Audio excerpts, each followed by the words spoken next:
It's Friday, which means it's time to talk about the June 9th balance adjustment preview that was just dropped over on Stove, courtesy of Epic 7 themselves.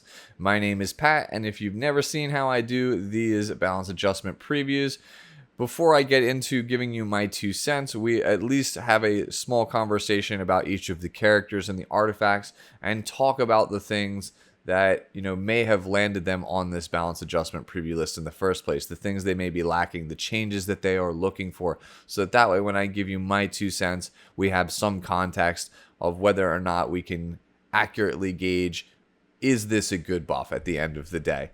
So as all these videos are, it's going to be very long form, so just sit back, listen to the sound of my voice, but hopefully not before smashing the like and the subscribe button if you're not already, because it does help me out here a ton at this channel. Really would appreciate that. So now let's go and talk about the balance adjustment targets. So for heroes, we have Desert Jewel Bassar, Haste, Shu, Elencia, Wanderer Silk, Angelic Montmorancy, and Adventurer Raz. I'll be skipping over Montmorancy and Raz as they are just the base forms of Angelic Montmorancy and Adventurer Raz. There's not really any reason to delve into them. For artifacts, we're going to be talking about Time Matter and Snow Crystal, as well as the 4-star artifact for Soul Weavers, Eternus. So, first up is Desert Jewel Basar. What Desert Jewel Basar needed was a way to differentiate himself from Mediator Cleric. This is the same problem that all cleansers have, because Mediator Cleric is basically a better cleanser than almost every other cleanser in the game. Other cleansers need to differentiate themselves somehow. For Designer Lilibet, that's things like skill resets, combat readiness push. For Destina, that is now revives. So finally, we're here at Desert Jewel Basar, and we'll need to see what he has that can differentiate himself. Because currently, in the meta that we have, he's basically just Bastet Roar the character. He is a meme opener that is leveraging the 15 speed from the current Battle Frenzy in this season in order to be a CR pusher. So yeah.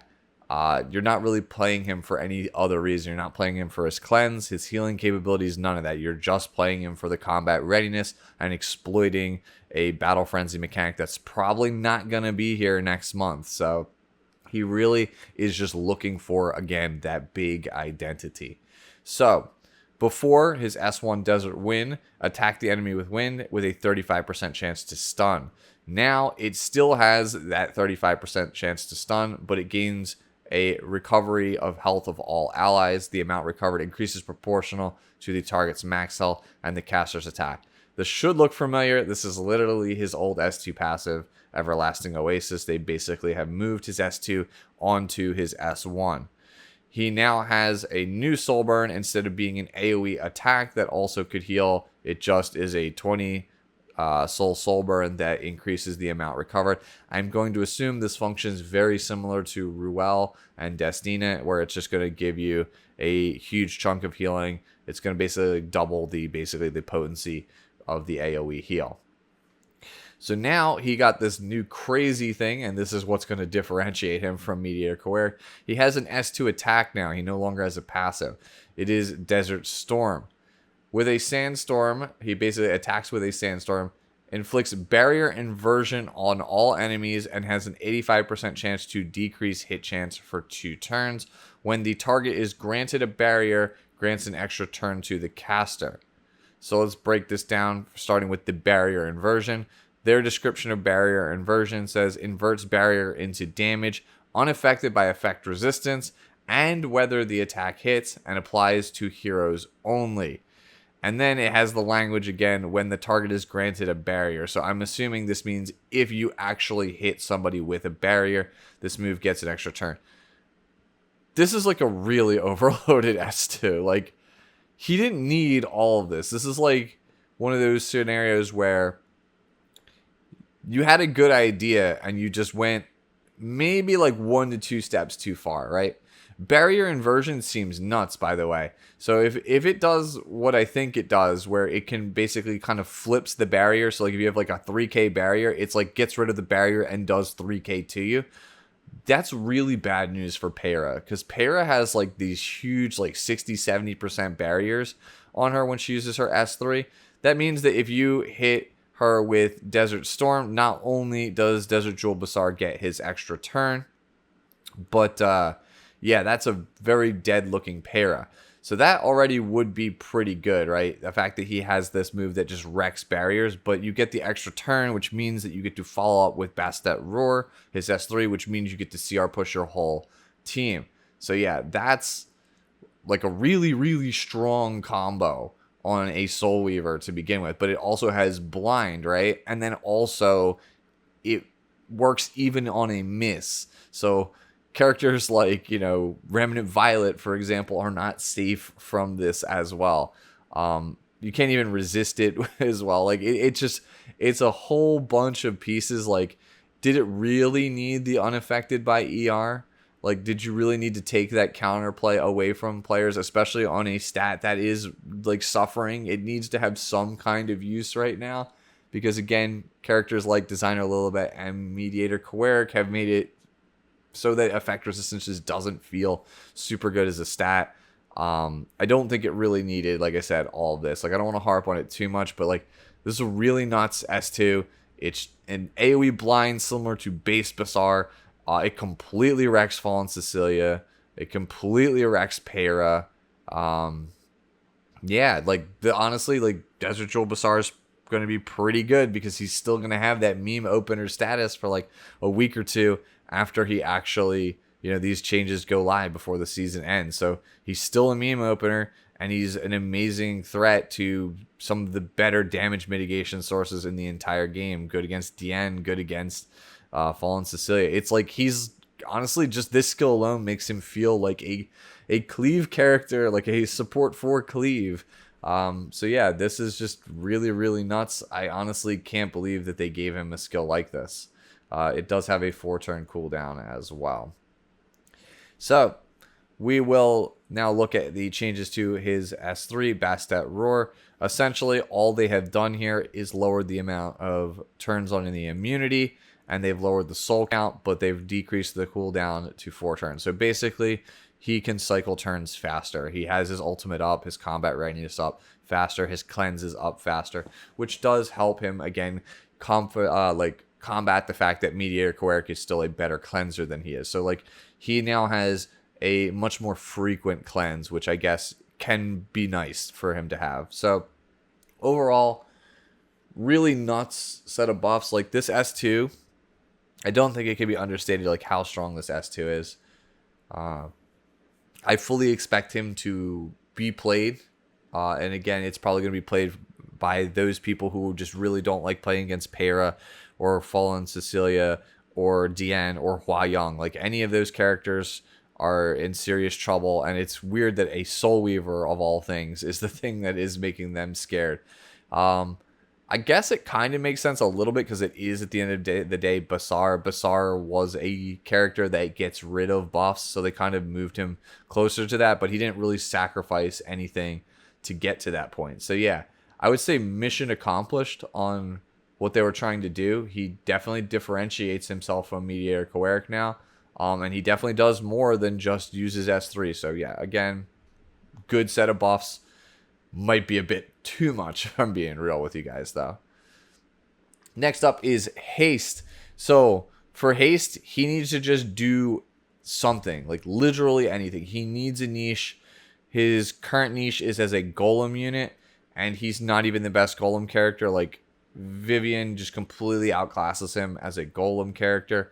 And then as a character that's good against earth characters, Carmine Rose also completely just outclasses him. Again, Sermia would outclass him in a lot of the scenarios you'd want to play him as well. So he just needs a niche. Give him something, anything. So now let's look at what he got. So they've changed Envoy's Scythe. It no longer has bleed on it, and it no longer has that weird earth elemental effect. Instead, it has a 75% chance to steal 1 buff. It's fine. Like, it's nothing like crazy. Honestly, in some cases, the bleed might have been a little better, but I'm not really sure. Like, this is, I guess, to up his PvP viability for the most part. Where things really get crazy here is the S3 Vampiric Seal. Attacks all enemies with Envoy Scythe, dispelling 2 buffs before a 100% chance to inflict 2 bleed effects for 2 turns. A critical hit has an 85% chance to decrease defense for 2 turns.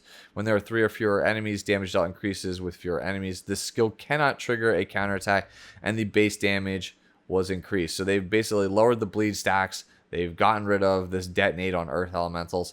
And instead, they made it a 2 buff dispel plus a defense break on top of that if you get a critical hit.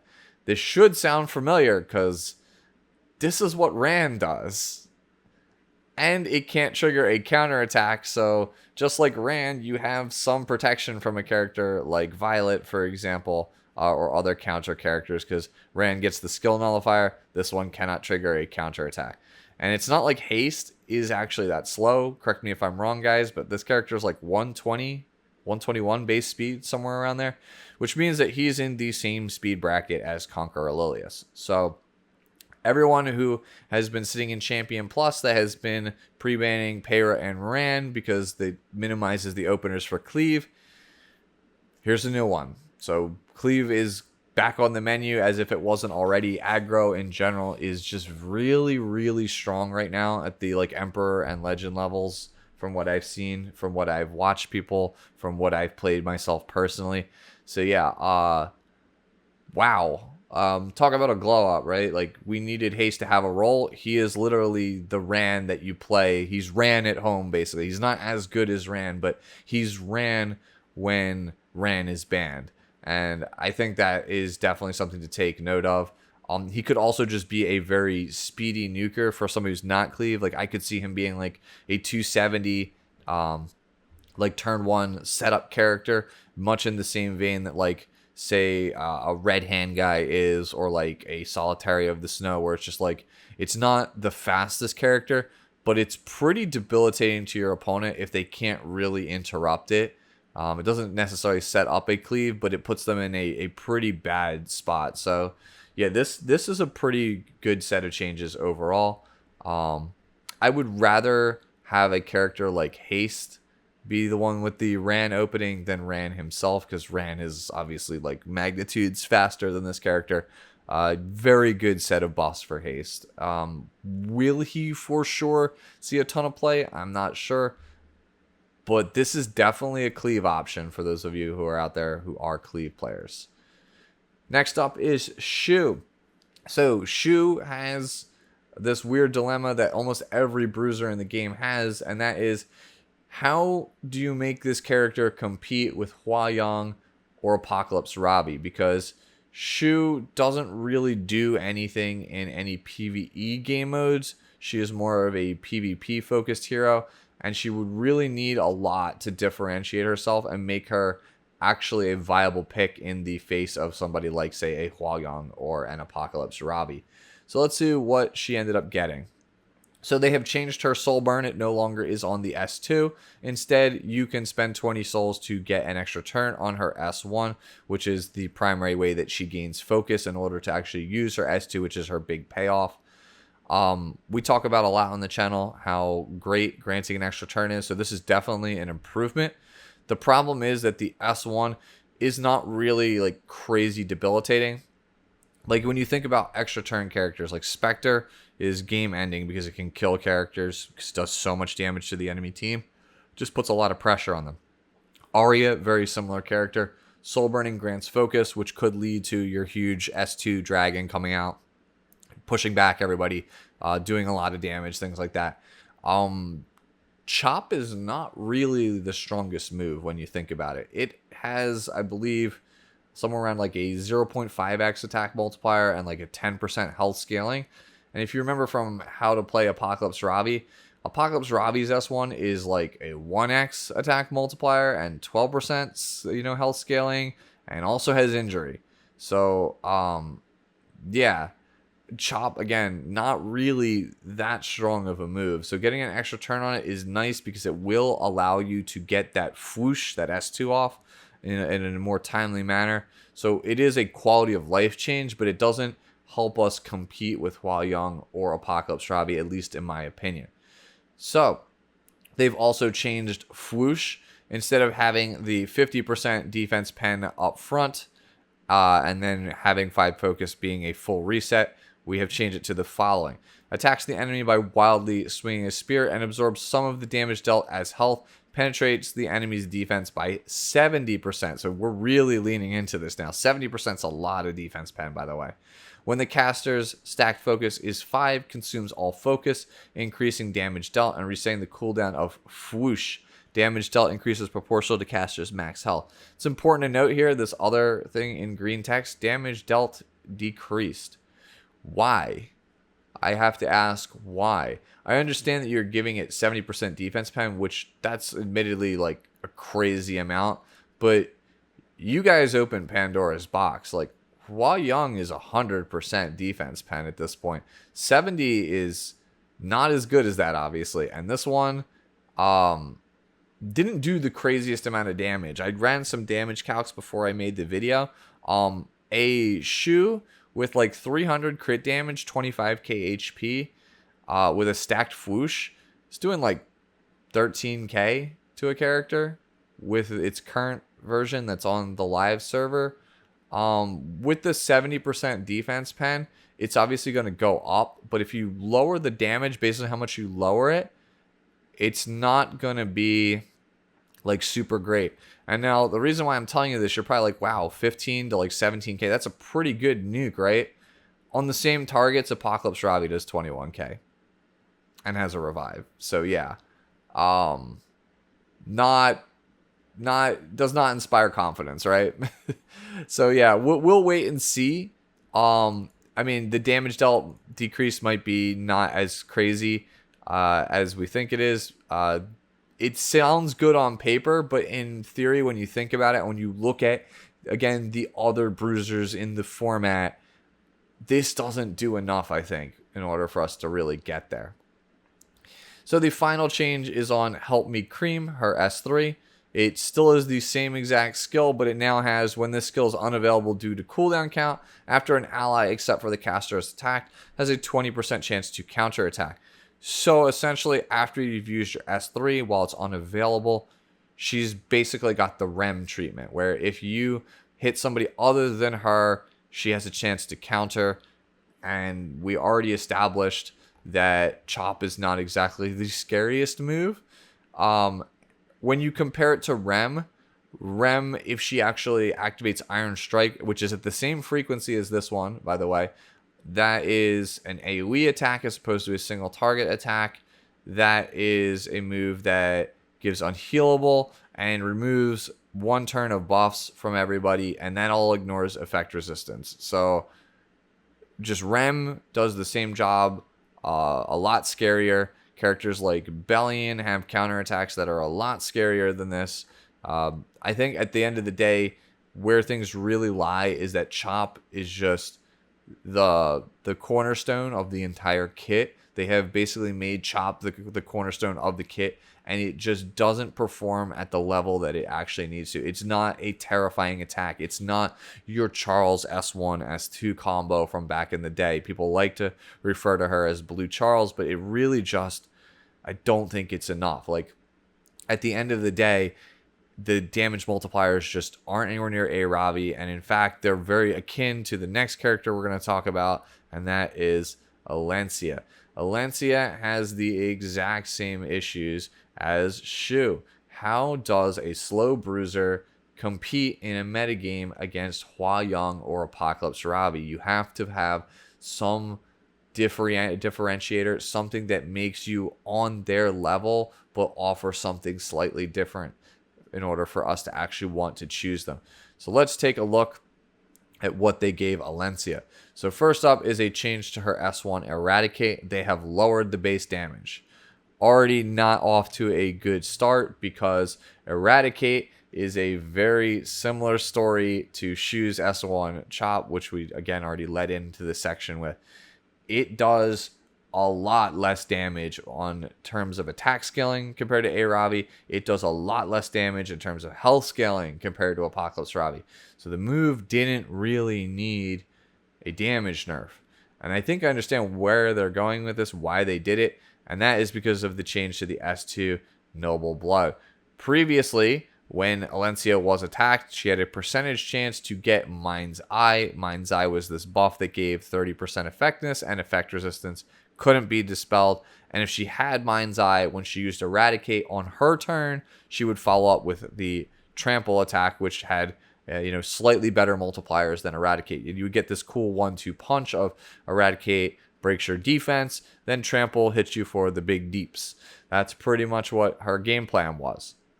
So now they've changed Noble Oath. At the start of the turn, has a 100% chance to grant Mind's Eye to the caster for 1 turn.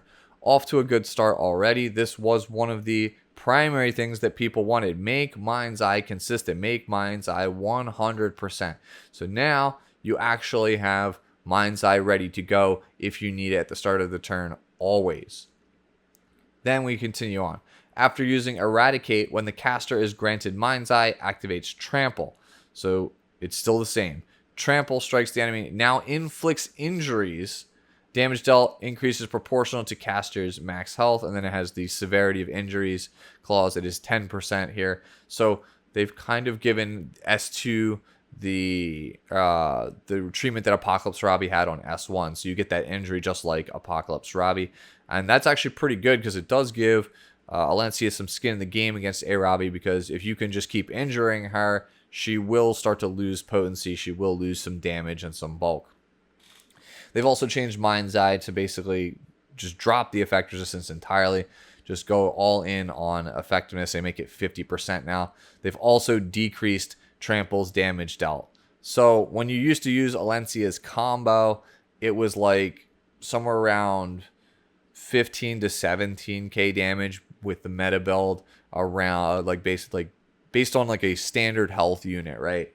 Like, or I should say defense unit, like a 1200 defense unit. You were getting anywhere between like 14 to 17k damage with the standard meta Elencia build on a character. So I can see why they wanted to decrease that, because that has like big one-shot potential, especially if you're going to soul burn it. But I just don't think it was needed, because again, Pandora's box is open. We are in a format where Hua Young kills people literally every 3 turns. A Robbie is still bulkier than Elencia in terms of health and defense. Has the combat readiness push on the S2, has the healing, has the revive, has the big damage nuke. You didn't really need to drop the damage on Eradicate and Trample. There wasn't really a reason for it, right? So, again, especially since we're in that form with those 2 characters, Hua Young is red. She's naturally going to beat Elencia.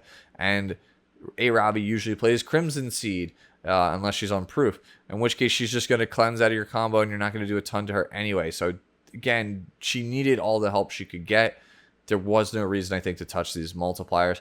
Even if the character had big one-shot potential, it wasn't consistent. It was only a 75% chance. Again, I just don't think that this was needed. This is a good set of changes for consistency, but I think it's kind of giving us those Destina vibes, because Destina on paper was nuts last patch, and then we actually got into the game and they gutted all of her multipliers. So now that even though she can revive and she's super good as a cleanser, she can't actually heal. She does no healing whatsoever, and that makes her a lot worse than she should have been.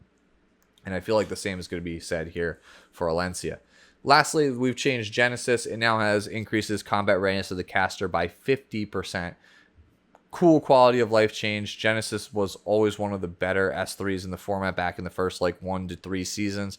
So it's good to see that it helps us now, because now we can Genesis and get back into the fray much faster to use our cool Eradicate Trample combo. Again, good quality of life changes for Elencia. I just don't think that she can stand up to Hua Young or Apocalypse Robbie. The last thing here to talk about is this exclusive equipment, which does help bring the gap a little bit closer to A Robbie, admittedly. It now makes it so that when you use the EE number 1, recovers the caster's health when using Eradicate. Amount recovered increases proportional to the caster's health. I wish it was Eradicate and Trample, so you're only really going to get the health off of the first Eradicate. This could be pretty huge. Senya, for example, the healing on her S1 was pretty massive at helping that character out. So if this is like a lot of health, that would be great. One of the big problems I have with Epic 7 is that seeing multipliers and percentage chances on exclusive equipments is non-existent. For those of you guys who are out there that know somebody that can data mine, please, we need to know the information on exclusive equipment. It is all just guesswork at this point. It's cool that we get these multipliers from people for characters. I would really like to see a push for exclusive equipment multipliers for sure. So again, this could help. We're going to chalk Elencia overall up as a maybe. Character is definitely a lot better. I just don't think it's, again, enough to get there when you compare her to the other premier bruisers in the format. Next up is Wanderer Silk, which, spoiler alert, this is probably the best character in the patch if we're playing it safe. So, Wanderer Silk needed a niche besides just the Little Queen Charlotte floor in Abyss. She really hasn't been used anywhere in any game mode outside of that. So anything we can do that can help her kind of carve her way, find her a niche, is going to be super good. So first up, we have the changes to basic shoot, which I still feel like should be called a basic shot. Shoots arrows at the enemy with a 50% chance to cause bleeding for 2 turns. That has now changed to target for 2 turns, which is a significant upgrade. Target is much better in not only PvE but PvP as well. They've also dropped the damage dealt increases proportional to caster speed. Good riddance. Speed scaling has been notoriously terrible on almost every character in the game. I think like only Pavel and like 1 or 2 other ones have actually good speed scaling. Almost every other character, like say Vildred for example, terrible speed scaling. It's not really ever worth it. So getting rid of that in exchange for a flat damage increase, we take that. Just strictly better S1 in my opinion. Next up, we've changed automatic fire to a new skill, Focus Fire. I'm going to assume it's still the same animation. Before, it would push back the target by 10%, and then if the target had a debuff, you'd get the extra. So it had a chance to just do 2. Like, it was essentially, here's 2 quick taps into 20% combat readiness pushback. Sure, whatever. Now fires arrows at the enemy, dispelling 1 buff. When the caster has a buff, triggers a dual attack from the ally with the highest attack. That synergizes incredibly well with her S3 shock arrow because it will almost always give a buff. Not only are they going to be buffing it, and we'll be talking about that in a second, but the exclusive equipments that she used to have as well will give you a buff. So this synergizes very well with the S3. You will get that buff. You will always have that buff to trigger that dual attack. The fact that her S1 has focus, by the way, and her S2 focus fire has a guaranteed dual attack in it, means that this character is going to be great in Abyss. Great Abyss character. Characters that can trigger guaranteed dual attacks are almost always great options. So yeah, just these 2 alone, character already has some niche Abyss applications, and that alone would get me to build her if it wasn't for everything else that this character is going to have access to. So now let's talk about the S3 shock arrow. It was this skill here on the left before, shoots an arrow infused with the power of lightning, inflicting silence and making them unhealable for 2 turns and decreasing their combat readiness by 100%. Damage dealt increases proportional to caster's speed. This was the skill you used on Little Queen Charlotte in Abyss to basically reset her so that way you wouldn't just get outright dunked by the will of Lemaire. So now, attacks the enemy with lightning arrows, inflicting silence and decreased attack. I would rather have 2-turn attack down than unhealable. So again, great change. Still has that decreased combat readiness by 100%. Then grants her a barrier for 2 turns. Barrier strength increases proportional to caster's level. Caster's level, that's Payra's barrier. So that's probably going to be pretty fat. We'll look at the multipliers when they come out, but this is pretty good. She wasn't really going to have probably a ton of attack, and she has good speed. Base speed, not so great, but she does have the exclusive equipment that gives 10 extra. So she's realistically, like if you wanted to play her like super fast, maybe 270, 280, somewhere in that range. So she wasn't going to have like the greatest speed for it. So I think this was the way for them to, kind of play it safe, was barrier strength increases proportional to caster's level. So this is, I think, a very good set of changes overall.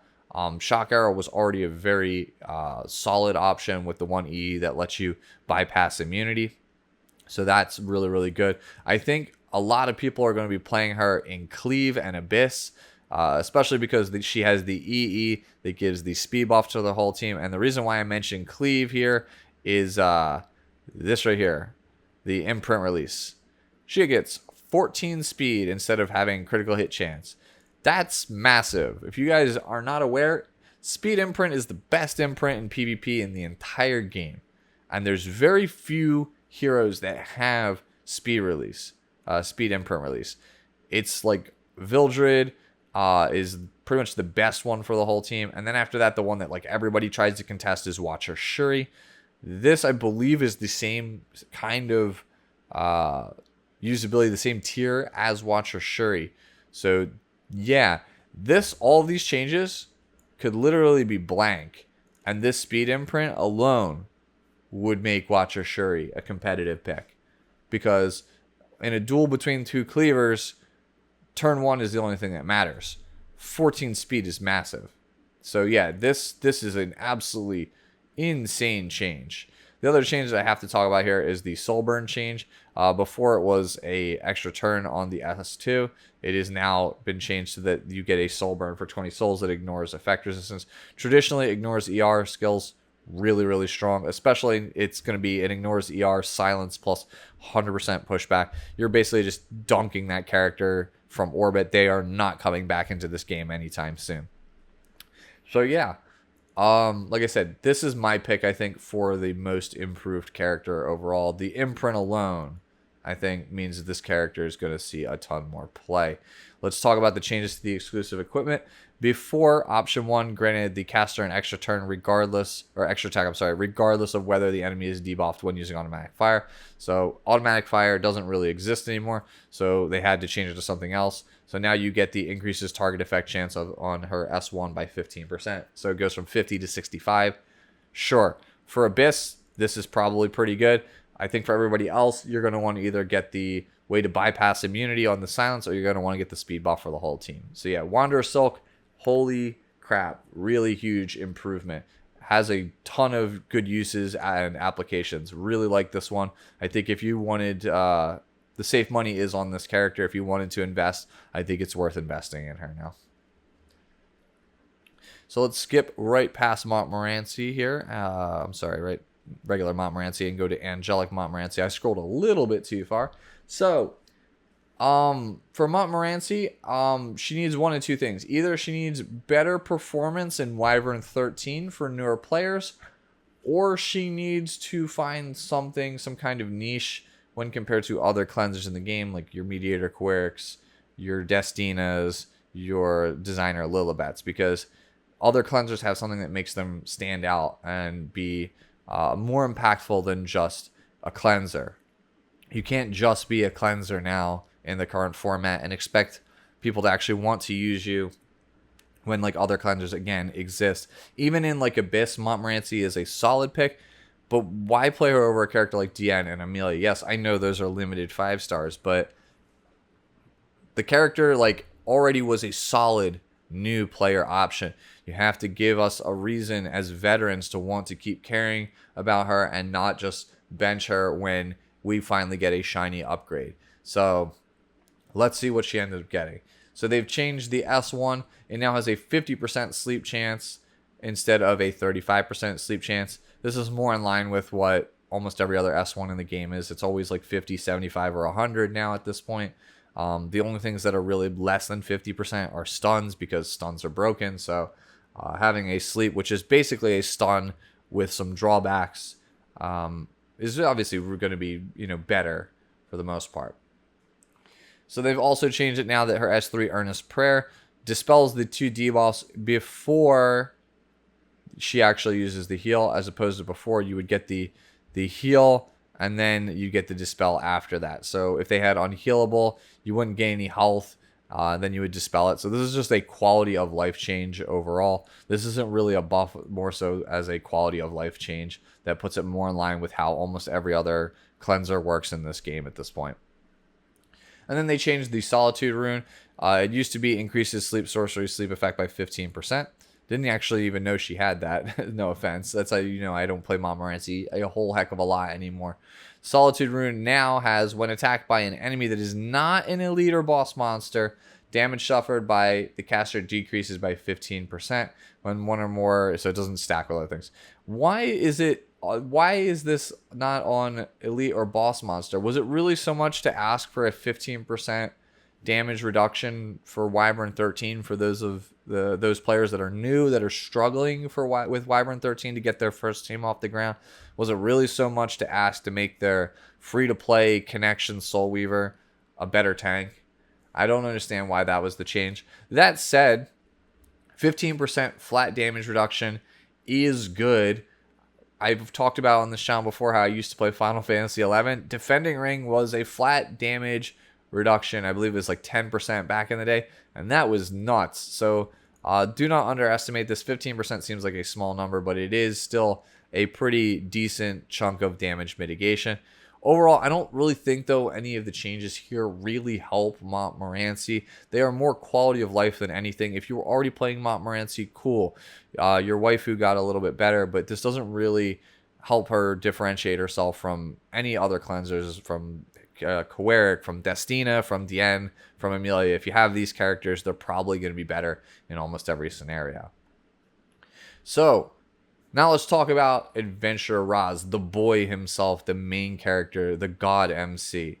So Raz didn't need anything.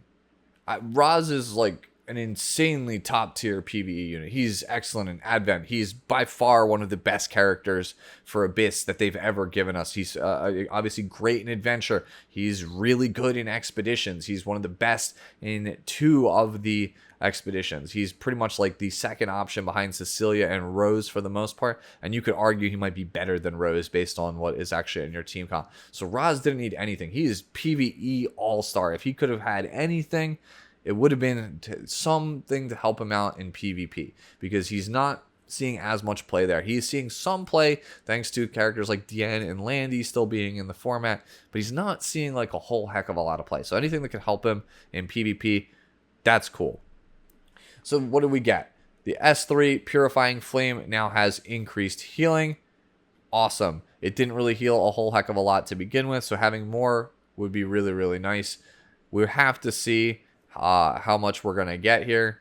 I'm assuming it's going to be this. We're just going to get the loss from the Solitude Rune here. Like, Solitude Rune used to double the health recovered from S3, but obviously that's going to be scrapped, and we're going to talk about that in a second. So I'm going to assume that this is essentially, this health you would have gotten from this rune is now just being jammed to this. So more of a quality of life change than anything, but here's to hoping that maybe it's a little bit more, because it wasn't like a whole heck of a lot. It was like 15% of his health. So Wedge Rune used to be, has a 100% chance to grant immunity to the caster and the ally with the highest attack for 2 turns when using Command Strike. Now it has a 100% chance to grant immunity to the caster and the ally with the highest attack except for the caster for 2 turns when using Command Strike. Just a quality of life change, so that way, if you were stuck with Raz and like a Soul Weaver at the end, you have a way to get immunity onto that character, and it doesn't just default onto Raz twice. So again, very similar to Montmorancy. Doesn't really do a whole heck of a lot. It's just a quality of life change to bring it more in line with how everything else works in this game at this point. So the only real major buff then is this change to the Solitude Rune. After an ally in the back row suffers a single attack and damage suffered is 30% or more of max health, grants a barrier to the target for 2 turns. Barrier strength is equivalent to 40% of the caster's max health. Can only be activated once per battle. So he basically gets the poor man troublemaker Crozet's treatment, and that's pretty good. He synergizes really well with a character like Mercedes, for example, and giving her a barrier would be pretty good, especially if you have her on like your Guild War defense, like the way that people have her built, really high damage, very slow with a counter. Could be super useful there, even in like an RTA setting. So this is pretty good, because the way that Raz is used at all in PvP is you pair him with your Spectres, your Landys, your Mercedes, and kind of keep them chilling in the back and keep them protected. This further strengthens that game plan. It's only once per battle, but it being 40%, I believe it's of Raz's health, is pretty substantial. As long as your character's not getting one shot, really, really good. I don't know if it's enough to make Raz like an all-the-time pick like he used to be, but for those players that really like to play that DN Raz hard plus like hard carry slot, this is going to be right up their alley, and I think it is a good change overall, especially because we're in a format where mitigation is really, really weak compared to where it's been traditionally, and anything that can help bring more tanks and more mitigations back to the meta is great for me. It's kind of like restoring balance to the Force, at least in my opinion. All right, so now let's talk about all of the artifacts. The first one is Time Matter. So what we needed was a better use in PvP if possible without changing it too much, because it still is useful in some hunt one-shots, specifically like Asthmatic 13. So we didn't want to actually scrap it because it would just make certain teams defunct for one-shotting. We just wanted to have its usability increase elsewhere.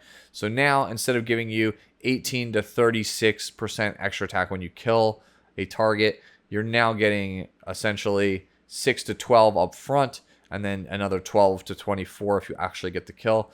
It's very similar to a lot of these other artifacts that we've gotten, like Little Queen's Huge Crown. It brings it more in line with those kinds of artifacts where you're just getting, half up front, and then you're getting the rest later. Wind Rider, very similar story. It's, again, the way they're doing things. These niche artifacts that don't really see any play, they're just trying to make it so that they're a little bit better, make you want to consider using them more. I don't think this increases the PvP viability, but it is a better artifact, and it is more in line, again, with how things are done. So it's kind of like a push. Doesn't really change its playability at all, but it's definitely better. All right, now let's talk about Snow Crystal. So Snow Crystal, what it really needed was to have an identity besides just being a meme artifact you would play on your Holiday Euphine. So yeah, maybe I'm just, high on major amounts of copium, but I really like this change. Increases the critical hit resistance instead of effect resistance by 20%. After the caster suffers a non-critical hit, increases combat readiness by 8 to 16% depending on artifact level. Can only be activated once per turn. Okay, so like I said, major amounts of copium here. You guys already know I love Luna. Luna is one of my favorite characters in the entire game.